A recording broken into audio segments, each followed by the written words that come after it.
Kodak kini waktu saya harapan awak lagi dah betul. Kodak kini kenapa?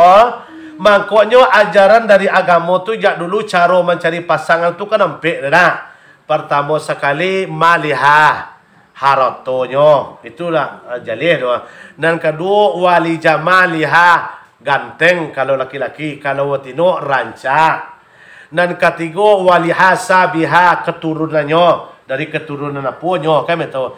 Mangkok nomor empik diletakkan kadek Nabi wadiniha agamonyo. Kalau dak do nanti go ko denyo doa ganteng dak, rancak dak, kayo dak, keturunan ningrat dak, ambil nomor empik kadek Nabi cali agamonyo. Lah amunyo ke masaji dak nyolang nikah jawak sai. Ko dak situ yo tangkok lampam sekali. Iko contoh betul.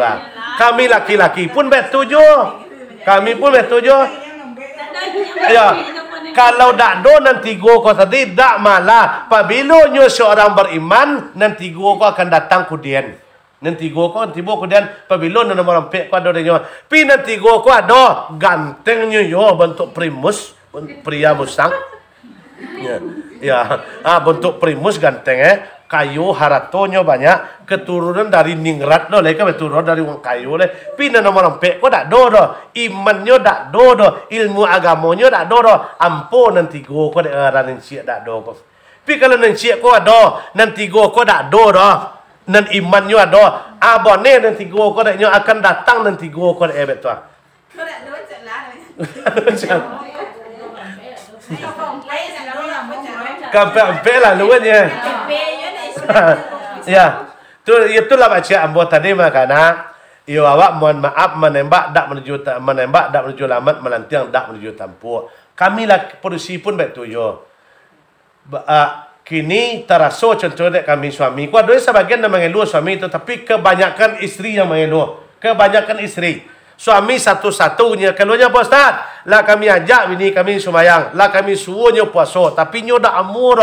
Gilo dek bagaya kerana jo bentuk artis kailang pentasnya. Asa bagian ada. Tapi banyak. Nan banyak mengeluh adalah ibu Ibu-ibu di mana pun jamaah. Ibu-ibu na banyak mengeluh pada itu. Kami lah ikut majlis taklim je sana. Kami lah ikut kelompok-kelompok jasin je. Pi laki kami dah omong ini Allah je do ceknya. Itu banyak memang keluan betino banyak. Adik tu baca ambo tadi. Mungkin tapi di kecil lah kita 100% salah pilih dak. Tapi mungkin agak salah pilih. Di kecil salah pilih benar dak lah. Mungkin sewaktu tu yo tulun nancak nampak dak awak ketika tu lunya betul. Dak do na lain lah tau kan. Yo itu bantu isi ya baik kon na dong ke tu dulunya. Dak do na lain ku nampak sewaktu tu.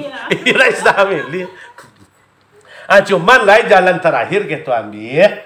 Berbuat kita dengan yang baik. Setelah berbuat baik tadi banyak doa. Mana doanya? Meminta kita dibukanya oleh Allah pintu hati suami awak untuk taat ke depannya. Itu bisa awak lagi tu. Yo kan ditukar yo lalu tentu entah buruk lah pada tu tukar mereka lain betul. Kini lain agak sayangnya yo kawak lain. Jadi mau kasihnya kau tadi, marilah awak di bulan Ramadan kini kita masra'atal ibadah, kita tanamlah lahan kita dengan amal ibadah supaya ndaknya jan sia-sia Ramadan kini. Alun tertentu Ramadan besok kau sebut dia awak lain.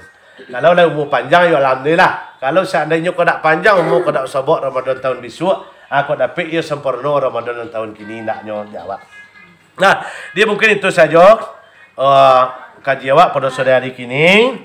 Dalam dari awal penyampaian nama tadi Bapak dan Ibu mungkin agak kurang berkenan di hati Bapak dan Ibu. Maklulah awak ngecek bulan puasa kadang-kadang tak boleh ditak beko sama siang-siang dan terbaca kan. Tapi tujuan kami bukan kerana sakit hati.